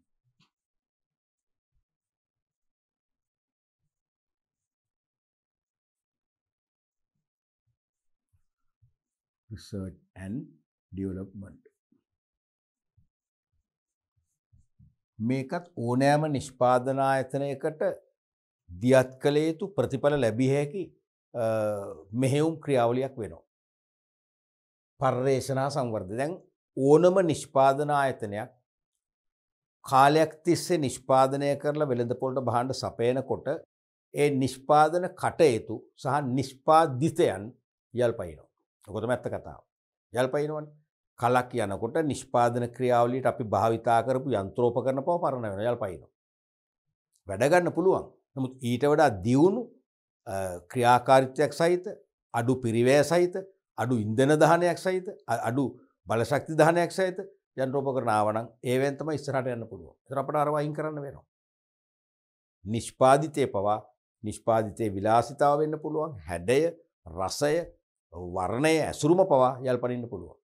තේරෙනද? ඒ නිසා අනිවාර්යයෙන්ම කලින් කලට වෙළඳපොළ තුල විධිමත් ලෙස අධ්‍යයනයන් නැත්නම් ගැඹුරින් සිදු කරන පරීක්ෂණයන් කරන්න වෙනවා. පර්යේෂණ රිසර්ච්. දැන් පරීක්ෂණයක් කියන්නේ සාමාන්‍යයෙන් මතු පිටින් කරන පරීක්ෂාවක්. ඊට වඩා ගැඹුරින් කරන අධ්‍යයනයක් තමයි පර්යේෂණයක් කියන්නේ. පරීක්ෂණයට වඩා පුළුල් තමයි පර්යේෂණය. තේරුණාද? ඒ පර්යේෂණ කරලා හඳුන ගන්න ඕනේ මොනවද කළ යුතු වෙනස්කම්. එක්කෝ නිෂ්පාදන ක්‍රියාවලිය වෙනස්කම් වෙන්න ඕනේ. එහෙම නැත්නම් නිමෙවුම් වල වෙනස්කම් වෙන්න ඕනේ. නැත්නම් නිමෙවුම් නවීකරණය වෙන්න ඕනේ. නැත්නම් නිෂ්පාදන ක්‍රියාවලිය නවීකරණය වෙන්න ඕනේ. නැත්නම් නිෂ්පාදන ක්‍රියාවලිය එහෙමමයි යන්ත්‍රෝපකරණ අලුතෙන් ස්ථාපිත කරන්න ඕනේ. තේරුණාද? එක්කෝ අලුත් නිෂ්පාදන ක්‍රම භාවිතා කරලා නිපදවන්න ඕනේ. එහෙම කළොත් තමයි මේ නිෂ්පාදන ක්‍රියාවලිය සහ නිමෙවුම් අලුත් වෙන්නේ වර්තමාන වෙළඳපොළට ගැලපෙන්නේ. ඉතින් ඒ දේ කරන්න නම් පළමුව පර්යේෂණ කරලා හඳුන ගන්නට ඕන. තේරුණාද? පවත්නා නිෂ්පාදිතය පිළිබඳව. අංකයකට පවත්නා නිෂ්පාදිතය පිළිබඳව. නිෂ්පාදන ක්‍රියාවලිය පිළිබඳව. නව නිෂ්පාදන සැලසුම් පිළිබඳවත් තොරතුරු ඒකරාශී කිරීම හා ඒවා වැඩි දියුණු කිරීම පර්යේෂණ හා සංවර්ධන ලෙස හැඳින්වේ. මේකේ මූලික කාරණා තුනක් තියෙනවා. එකක් තමයි පවත්නා නිෂ්පාදිත. පළවෙනි කාර්යය. ඒ කියන්නේ දැන් අපි නිපදවන නිමෙවුම්. නිෂ්පාදන ආයතන අපි දැන් නිපදවල වෙළඳපොළට ගෙන නිමෙවුම්. පවතින නිෂ්පාදිත පිළිබඳව. අනික නිෂ්පාදන ක්‍රියාවලිය පිළිබඳව. ඒ කියන්නේ දැනට පවතින නිෂ්පාදන ක්‍රියාවලිය. යෙදවුම් නිමවුම් බවට පත් කරන ක්‍රියාදාම. ඒක පිළිබඳව. ඒ වගේම නව නිෂ්පාදන සැලසුම් පිළිබඳව තුන්වෙනි එක. තොරතුරු ඒකරාශී කිරීම හා ඒවා වැඩි දියුණු කිරීම පර්යේෂණ සංවර්ධන ලෙස හැඳින්වේ. එහෙනම් පවතින භාණ්ඩ පිළිබඳව, පවතින නිෂ්පාදන ක්‍රියාවලිය පිළිබඳව සහ අලුත් භාණ්ඩ පිළිබඳව තේරෙනවද? අපි විධිමත් ලෙස තොරතුරු ඒකරාශී කරනවා. පුළුල් වෙළඳපොළ අධ්‍යයනයක් කරලා තොරතුරු එක්රැස් කරනවා. එක්රැස් කරලා ඒවා වැඩි දියුණු කිරීමට ක්‍රියාමාර්ග ගන්නවා. එහෙනම් අලුත් භාණ්ඩයක් හඳුන්වා දෙනවා. තියෙන භාණ්ඩේ නවීකරණය කරනවා. තියෙන නිෂ්පාදන ක්‍රියාවලියම නවීකරණය කරලා වඩා කාර්යක්ෂම ක්‍රියාවලිය බවට පත් කරනවා. අන්න එහෙම කරොත් එහෙම ගුණාත්මක භාණ්ඩයක් අඩු පිරිවැයක් යටතේ නව ආරයකින් වෙළඳපොළ ගෙනන්න පුළුවන්. එහෙනම් වෙළඳපොළ පිළිගන්නවා. වෙළඳපොලේ අපිට මෙතෙක් ඉල්ලුමේ අඩුවක් තිබුණා නම්, ඉල්ලුමේ ඇදවැටීමක් තිබුණා නම් නැවත ඉල්ලුම වර්ධනය කරගන්න පුළුවන්කම ලැබෙනවා. විකුණුම් සහ ලාභ වර්ධනය කරගන්න පුළුවන්කම ලැබෙනවා. ඒක තමයි සංවර්ධනය කියන්නේ. එහෙමනම් සෑම නිෂ්පාදන ආයතනයකටම රිසර්ච් ඇන්ඩ් ඩෙවලොප්මන්ට් පර්යේෂණ හා සංවර්ධනයත් අනිවාර්යයෙන්ම කාලයෙන් කාලයට දියත් කළ යුතුමයි. එහෙම පර්යේෂණ හා සංවර්ධනයේ කාලයෙන් කාලයට දියත් කිරීම තුළින් මොකද වෙන්නේ? අනිවාර්යයෙන්ම ව්‍යාපාරයේ මොන කාලීන වෙනවද? යාවත් කාලීන වෙනවා. අනිවාර්යයෙන්ම යාවත් කාලීන වෙන්න ඕනේ. මමද ඔබද කැමති නැහැ යම් නිෂ්පාදිතයක් යල්පැන ගියන් පස්සේ යල්පැන ගියපු නිෂ්පාදිතයක් පිළිගන්න අපි කැමති නැහැ. අපිත් කැමති යල්පැන නොගිය වර්තමානයේ ගැළපෙන නිෂ්පාදිතයන් බිහි කරන්න. කොටිම ඕගොල්ලෝ දැන් ඕගොල්ලන් ඇඳුම් විලාසිතා කාලෙන් කාලට වෙනස් වෙනවානේ. වෙනස් වුණාම ඔබ කැමති අලුත් ඇඳුම් විලාසිතාව වෙන්නේ. ඒ නිසා ඇඳුම් නිෂ්පාදනය කරන සෑම ඇඟලුම් කම්මලක්ම ඒ නව විලාසිතාවේ ඇඳුම් අසන්න වෙනස්කම් වලට භාජනය වෙන්න ඕනේ. එහෙම වුණොත් තමයි ඉල්ලුම වර්ධනය වෙන්නේ, සංවර්ධනය වෙන්නේ. තේරෙනවද? ඒ නිසා සෑම නිෂ්පාදන ආයතනයක්ම කාලෙන් කාලයට වෙළඳපොළ පර්යේෂණ කරලා ඒ වෙළඳපොලේ තියෙන නව නිෂ්පාදන ක්‍රම, නව භාණ්ඩ ගැන තොරතුරු රැස් කරන්න ඕනේ. අපේ නිෂ්පාදන ක්‍රියාවලිය, අපේ භාණ්ඩ යල්පැන ගියාද නැද්ද කියලා තීරණය කරලා ඒ අලුත් කිරීම කරන්න ක්‍රියාත්මක වෙන්න ඕනේ. එහෙම වුණොත් තමයි ඉල්ලුම වර්ධනය වෙන්නේ, සංවර්ධනයක් වෙන්නේ. ඊළඟට පර්යේෂණ හා සංවර්ධනයේ ප්‍රයෝජන. මේක විභාගයට නිතරම අහනවා. පර්යේෂණ හා සංවර්ධනයේ නිෂ්පාදන ආයතනයට වැදගත් වෙන්නේ ඇයි? ඔය ක්‍රම දෙකක් අහන මූලිකව. එහෙම නැත්නම් අහනවා පර්යේෂණ හා සංවර්ධනය. පර්යේෂණ හා සංවර්ධනය මගින් නිෂ්පාදන ආයතනයක් සම්බන්ධයෙන් ගනු ලැබිය හැකි ප්‍රධාන තීරණ කියලා ඇහුවොත් ඒත් මේකම තමයි. ඒත් අහන්නේ මේකම තමයි. අපි බලමුකෝ. පළවෙනි එක තමයි භාණ්ඩවල ගුණත්වය ඉහළ දැමීමට අවස්ථාව උදා වේ. පර්යේෂණ හා සංවර්ධන එක ප්‍රයෝජනයක් තමයි භාණ්ඩේ ගුණත්වය. අපිට දැනෙනවා දැන් අපි හඳුන්වා දෙන භාණ්ඩයට වඩා ගුණ තත්ත්වයෙන් උසස්, ගුණාත්මක බවින් උසස් භාණ්ඩ තරංකරු මාකට් එකට දෙනවා. අන්න ඒ නිසා තමයි අපේ ඉල්ලුම අඩු වෙලා තියෙන තරම. එහෙනම් අපිට පුළුවන් ඒ රිසර්ච් එකෙන් අපිට පණිවිඩය ලැබුණම, ඒ සිග්නල් එක ලැබුණම අපි අපේ භාණ්ඩ ගුණත්වයේ වැඩි කරන්න ක්‍රියාමාර්ග ගන්නවා. එහෙනම් ISO ප්‍රමිති හරි SLS ප්‍රමිති හරි භාවිතා කරනවා. නිවැරදි තත්ත්ව පාලන ක්‍රමයක් ස්ථාපිත කරනවා. තත්ත්වෙන් උසස් අමුද්‍රව්‍ය අපි මිලදී ගන්නවා. සේවකයන්ට පුහුණුවක් දෙනවා. සේවකයන් අභිප්‍රේරණය කිරීමේ වැඩසටහනක් දියත් කරලා සේවකයන් සොකීය කැමැත්තෙන් කැප වෙලා වැඩ කරන්න පොළඹවනවා. මොකද ඒ ගුණත්වයේ ආරක්ෂා වෙනවා. ඉතින් මේ දේ කරන්න පර්යේෂණ ක්‍රියාමාර්ගය තුල අපි හඳුනා ගන්න අපේ අඩුපාඩු. හඳුනාගත්තොත් තමයි මේ දේ කරන්න පුළුවන් වෙන්නේ. දෙවෙනි එක තමයි නිෂ්පාදන ක්‍රියාවලියේ කාර්යක්ෂමතාවය ඉහළ දැමීම හැකිවීම. දැන් පර්යේෂණයේදී අපිට දැනෙනවා නිෂ්පාදන ක්‍රියාවලියේ අකාර්යක්ෂමතාව තියෙනවා. එක්ක යන්ත්‍ර උපකරණ පරණ වෙලා ඒවැ නිෂ්පාදන වේගය නැහැ. ධාරිතය තේරෙනවද? එහෙම නැත්නම් නිෂ්පාදන ක්‍රියාවලියේ තියෙන යන්ත්‍ර උපකරණ වලින් ධාරිතාවය අඩුයි. ඒ කියන්නේ යම් කාලයක් තුල එකවර වැඩි භාණ්ඩ ප්‍රමාණයක් හදන්න බෑ. දැන් අලුත් යන්ත්‍ර තියෙනවා චූටි කාලයකින් වැඩි ඒක ප්‍රමාණයක් හදන. අන්න එහෙමනම් ඒ නිෂ්පාදන ක්‍රියාවලියේ වෙනස්කම් කරලා නිෂ්පාදන ක්‍රියාවලිය වඩා නිවැරදි ක්‍රියාවලිය බවට පත් කරනවා. කාර්යක්ෂමතාවය නිවැරදි කිරීම. ඒකෙන් සාර්ථක වෙන්න පුළුවන්. අනිත් එක තමයි නිෂ්පාදන පිරිවැය අඩු කරගත හැකි වීම. අපි දැන් පවතින නිෂ්පාදන ක්‍රියාවලිය තුල නිෂ්පාදන වියදම් අධි කරා. නිෂ්පාදන පිරිවැය අඩු කරගෙන සාපේක්ෂව අඩු මිලට භාණ්ඩ දුන්නොත් තමයි අපට වෙළඳපොළ දිනන්න පුළුවන්. එහෙනම් නිෂ්පාදන පිරිවැය අඩු කර ගැනීමට අපි ක්‍රම ස්ථාපිත කරගන්න පුළුවන් මේ පර්යේෂණයෙන් අපි පිරිවැය වැඩි කියලා හඳුනගත්තොත්. පර්යේෂණ කළේ නැත්නම් අපි දන්නේ නැහැ. බංකොලොත් වෙනකම දන්නේ නැහැ. ඊළඟ එක තමයි නව භාණ්ඩ හා සේවා හඳුන්වාදී වෙළඳපොළ කොටස වර්ධනය කරගත හැකි. අන්න එහෙනම් පර්යේෂණයෙන් පෙන්눔 කරනවා අපේ භාණ්ඩ දැන් යල්පැන ගිහිල්ලා. මේ භාණ්ඩ වලට පාරිභෝගිකයන්ගේ කැමැත්තක් නැහැ. එහෙනම් නව විලාසිතාවකින් යුත්, නව අංගෝපාංග වලින් යුත්, නව ක්‍රියාකාරීත්වයෙන් යුත්, නව පහසුකම් වලින් යුත් භාණ්ඩ තමයි පාරිභෝගිකව අපේක්ෂා කරන්නේ කියලා අපිට මේ පර්යේෂණයෙන් පෙන්눔 කරාම අපිට පුළුවන් එහෙනම් ඒ පාරිභෝගිකව අපේක්ෂා කරන ෆීචර්ස් නැත්නම් ගුණාංග වලින් සමන්විත නව භාණ්ඩ හා සේවා හඳුන්වන දීලා වෙළඳපොළ කොටස නැවත වර්ධනය කරගන්න. අනිත් එක තමයි සම්පත් නාස්ති අවම කරගන්න පුළුවන්. පර්යේෂණ වලින් පෙන්눔 කරන අපේ නිෂ්පාදන ක්‍රම දැන් යල්පැන ගිහිල්ලා. එක්කෝ වැරදි නිෂ්පාදන ක්‍රම, සාම්ප්‍රදායික නිෂ්පාදන ක්‍රම අනුගමනය කරන්න. එහි ප්‍රතිඵලයේ සම්පත් නාස්තිය වැඩි. එහෙනම් අපිට පුළුවන් ඒ සාම්ප්‍රදායික ශිල්ප ක්‍රම අයින් කරලා නව ශිල්ප ක්‍රම භාවිතා කිරීමෙන් සම්පත් නාස්තිය ඉතුරු කරගන්න පුළුවන්.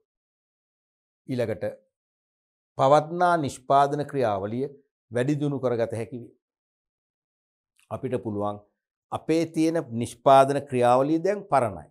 එහෙනම් ඒක වැඩි දියුණු කරගන්න පුළුවන්. කොහොමද කරන්නේ? ඒ නිෂ්පාදන ක්‍රියාවලියේ ආදේශ කරපු සමහර යන්ත්‍රෝපකරණ දැන් ඒවැ ආයු කාලය ඉවරයි. යල්පන ගිහිල්ලා. එහෙනම් අපි ඒවට අලුත් යන්ත්‍ර ආදේශ කරනවා. ඒ වගේ මේ යන්ත්‍ර උපකරණ වලට භාවිතා කරන මොනවද අතුරු ද්‍රව්‍ය අපි තෙල් වර්ග ඒවට හොඳම තෙල් වර්ග පාවිච්චි කරනවා. ඒකෙන් ඒ යන්ත්‍රවල ක්‍රියාකාරීත්වය සුමට වෙනවා, වේගවත් වෙනවා. ඒ වගේ මේ යන්ත්‍ර ක්‍රියා කරවන්නන් අපි කියන මැෂින් ඔපරේටර්ස්ලා කියලා ඒගොල්ලන්ට දේශීය හෝ විදේශීය පුහුණුවක් ලබා දෙනවා. අනික ඒගොල්ලන්ට අභිප්‍රේරණ ක්‍රම හඳුන්වලා දීලා කැප වෙලා උනන්දුවෙන් සොකීය කැමැත්තෙන් වැඩ කරන තත්ත්වයට ඒගොල්ලෝ ක්‍රියාශීලී කරනවා. ඒ මගින් පුළුවන්කම ලැබෙනවා මේ නිෂ්පාදන ක්‍රියාවලිය වැඩි දියුණු කරගන්න. ඊළඟට පාරිභෝගික තෘප්තිය වර්ධනය කරගත හැකියි. තේරුණාද? එහෙනම් මේ පර්යේෂණ මගින් අලුත් නිමෙවුම් හඳුන්වා දෙනවා, පවත්නා නිෂ්පාදන ක්‍රියාවලින් නවීකරණය කරනවා, අලුත් නිෂ්පාදන ක්‍රම හඳුන්වලා දෙනවා. මොකද වෙන්නේ? පාරිභෝගිකව අපේක්ෂා කරන නව ආකාරයේ භාණ්ඩ ඒගොල්ලන්ට භුක්ති විඳින අවස්ථාව ලැබෙනවා. එහෙනම් ඒගොල්ලන්ගේ තෘප්තිය ඉහළටම දාන්න පුළුවන්කම ලැබෙනවා. පාරිභෝගිකයන්ගේ තෘප්තිය වර්ධනය කරනවා කියන්නේ ඒගොල්ලෝ දිගු කාලීනව අපට පක්ෂපාතී වෙනවා. එහෙනම් පක්ෂපාතී පාරිභෝගිකෝ කියන්නේ අපට සුරක්ෂිත වෙළඳපොළක් නිර්මාණය කරගන්න පුළුවන්කම ලැබෙනවා. ඒකට පාර කැපුවේ පර්යේෂණ සංවර්ධනය කියන ක්‍රියාකාරකවමයි. ඊළඟට වෙළඳපොළ තරඟයට පහසුවෙන් මුහුණ දී හැකියි. දැන් මේ රිසර්ච් ඇන්ඩ් ඩෙවලොප්මන්ට් එක නිසා අපි අපේ නිෂ්පාදන ක්‍රියාවලිය අලුත් කරගත්තා, යාවත් කාලින කරා. අපේ නිමෙවුම් වල තිබිච්ච දුර්වලතා අයින් කළා, නිමෙවුම් යාවත් කාලින කරා. එහෙම නැත්නම් පරණ භාණ්ඩය අයින් කළා, අලුත් නිෂ්පාදන හඳුන්වා දුන්නා. ඒකෙන් මොකද වෙන්නේ? තරඟකරුවන්ට සාපේක්ෂව ඉතා තත්ත්වෙන් උසස් භාණ්ඩ අපි වෙළඳපොළට ගෙනියනවා. සාපේක්ෂව පිරිවැය අඩු කරගෙන අඩු මිලට සපයනවා. එහෙනම් තරඟකරුවන්ගේ භාණ්ඩ අභිබව අපේ භාණ්ඩ වලට ඉල්ලුම වැඩි වෙලා මොකද තරඟයට සාර්ථකව මුහුණ දෙන්න පුළුවන්කම ලැබෙනවා. ඒ නිසා පර්යේෂණ හා සංවර්ධනය කියන එක සෑම ව්‍යාපාරයකටම අනිවාර්යයෙන්ම පොදු වෙනවා. අත්‍යවශ්‍ය දෙයක් වෙනවා. පැහැදිලිනේ? එතකොට අපි අද පාඩම් පරිච්ඡේදයේ තුලිනුත් මූලිකවම සාකච්ඡා කරා මෙහෙයුම් කළමනාකරණය හා සම්බන්ධ මූලික විෂය කරුණු කීපයක්ම. විශේෂයෙන්ම නිෂ්පාදන පාලනය. නිෂ්පාදන පාලනය කියන ඒකකේ අපි විශේෂම අවධාරණය කරා. ඒ කියන්නේ නිෂ්පාදනය අපේක්ෂා කළ විදියටම සැලසුම් කළ විදියටම නිෂ්පාදන ක්‍රියාවලිය ක්‍රියාත්මක වෙනවද නැද්ද කියලා තහවුරු කර ගැනීමත්, එහෙම ක්‍රියාත්මක නොවේ නම් දුර්වලතා හඳුනාගෙන ඒ දුර්වලතා නිවැරදි කිරීමට ක්‍රියාමාර්ග ගැනීමක් තමයි අපි නිෂ්පාදන පාලනය කියලා කිව්වේ. නිෂ්පාදන පාලනය සඳහා ප්‍රධාන පාලන ක්‍රම කීපයක් අපි කිව්වා. එකක් තොග පාලනය. ඒ කියන්නේ අවශ්‍ය ප්‍රශස්ත තොග අඛණ්ඩව පවත්වාගෙන යාම තුලින් ඇති කරන පාලනය. අපි ඒක සවිස්තරාත්මකව කරනවා වෙනම ඉදිරි පරිච්ඡේදයක් මගින්. මොකද වෙනම පරිච්ඡේදයක් වෙන් කරලා තියෙනවා. අනික තත්ත්ව පාලනය. භාණ්ඩයේ ගුණත්වය ආරක්ෂා කරගෙන ගුණත්වය උපරිම කරගන්න අනුගමනය කරන ක්‍රියාමාර්ග. ඒකටත් වෙනම පරිච්ඡේදයක් තියෙන නිසා අපි ඒකත් අයින් කරා. අනික යාන්ත්‍රික පාලනය අතිශය වැදගත්. නේ නිෂ්පාදන ආයතනයක යන්ත්‍රවල මනා පැවැත්ම හා ක්‍රියාකාරීත්වය පවත්වාගෙන යා යුතුමයි. ඒ යන්ත්‍රවල මනා පැවැත්ම හා ක්‍රියාකාරීත්වය ආරක්ෂා කර ගැනීම සඳහා අනුගමනය කරන සියලු ක්‍රියාමාර්ග අපි නම් කරා යාන්ත්‍රික පාලනය කියලා. යාන්ත්‍රික පාලනයේ ප්‍රධාන ක්‍රම දෙකක් තියෙනවා කියලා අපි ඉගෙන ගත්තා. මොකක්ද දෙක? වැලකුම් නැත්තම් නිවාරණ නඩත්තුව, අනිත් එක ආපදා නඩත්තුව. වැලකුම් නැත්තම් නිවාරණ නඩත්තුව. ඒ කියන්නේ ප්‍රිවෙන්ෂන් මේන්ටනන්ස්. අනිත් එක ආපදා නඩත්තුව, බ්‍රේක් ඩවුන් මේන්ටනන්ස්. වැලකුම් නඩත්තුව කියන්නේ යන්ත්‍රෝපකරණ කිසියම් ආපදාවකට ලක්වීමට පෙර අවශ්‍ය ප්‍රතිකර්මීය ක්‍රියාමාර්ග අනුගමනය කිරීමෙන් යන්ත්‍රවල මනා පැවැත්ම තවත් දිගු කාලයකට ආරක්ෂා කර ගැනීම. උදාහරණයක් වශයෙන් යන්ත්‍රවල සමහර අමතර කොටස් ගෙවී යන්න අන්තිම මොහොතේ ඉන්නේ නැතුව ඒ කල්ැතුව ඒ අමතර කොටස් රිප්ලේස් කර මාරු කරනවා. එතකොට පැවැත්ම දිගු කාලීන වෙනවා. කලට වේලාවට යන්ත්‍රෝපකරණ සර්විස් කරනවා, ඔයිල් මාරු කරනවා, තෙල් මාරු කරනවා. තේරෙනවද? ඒ වගේ නැත්නම් තාක්ෂණික පරීක්ෂාවට ලක් කරලා යෝග්‍යතා සාධක ලබා ගන්නවා. ඒ ක්‍රම වලින් ආපදාවන්ට ලක් වෙන්න පෙර යන්ත්‍රය හොඳ තත්ත්වයටපත් කරලා දිගු කාලයක් පවත්වන්න පුළුවන්. ඉතින් ඒක වාසි. එතකොට නඩත්තු පිරිව අඩු වෙනවා, නඩත්තු කාලී අඩු වෙනවා. අනික නිෂ්පාදන ක්‍රියාවලිය ඇනහිටීම් සම්පූර්ණයෙන්ම බැහැර කරගන්න පුළුවන්කම ලැබෙනවා. ඒ නිසා වෙළඳපොළට අඛණ්ඩව භාණ්ඩ සපයන්න පුළුවන්කම ලැබෙනවා. ඒ නිසා අපේ වෙළඳපොළ අඛණ්ඩව ආරක්ෂා වෙනවා. වාසි ගොඩාක් තියෙනවා. ආපදා නඩත්තු දිහිම නෙවෙයි. යම් ආපදාවකට ලක් වුණාම තමයි ක්‍රියාමාර්ග ගන්න. එතකොට වෙන්න පුළුවන් ඩැමේජ් එක වෙලා ඉවරයි. හානිය වෙලා ඉවරයිනේ. තේරෙනවද? වැලකුම් නඩත්තුවේ හානිය වෙන්නේ නැහැ. වෙන්න පෙර අපි ඒක වළක්ව ගන්නවා. මේකේ හානිය වෙලා ඉවරයි. එතකොට නඩත්තු පිරිවැය වැඩි. නඩත්තු කරන්න නැත්නම් අලුත් වඩියා කරන්න සෑහෙන කාලයක් යනවා. නිෂ්පාදන ක්‍රියාවලිය සෑහෙන කාලයක් ඇනහිටිනවා. වෙළඳපොළට භාණ්ඩ සැපයුම සෑහෙන කාලයකට නවත්තන්න වෙනවා. ඒ නිසාම අපේ වෙළඳපොළ ආදේශක භාණ්ඩ වලට යොමු වෙනවා. අපේ පැත්තට නැවත යොමු වෙන්නේ නැහැ. එහෙනම් අපේ වෙළඳපොළ අහිමි වෙනවා. වෙළඳපොළ පටු වෙනවා. අවාසි ගොඩයි. තේරුණාද? ඊට අමතරව අපි කිව්වා පර්යේෂණ හා සංවර්ධනය. පර්යේෂණ හා සංවර්ධනයේ සෑම නිෂ්පාදන ආයතනයකම වැදගත් කියලා කිව්වා. කාලෙන් කාලයට වෙළඳපොළ තුල ගැඹුරු ලෙස අධ්‍යයනයන් කරලා අපේ භාණ්ඩ පවතින භාණ්ඩ කෙරෙහි පවත්නා නිෂ්පාදන ක්‍රියාවලිය සහ අලුත් භාණ්ඩ හඳුන්වා දීම කෙරෙහි මොකද තීරණ ගන්න ඕනේ. ඒක තමයි පර්යේෂණ වලින් කරන්නේ. පවත්නා භාණ්ඩ යල්පෙන ගියාද කියලා පර්යේෂණයෙන් හඳුනා ගන්නවා.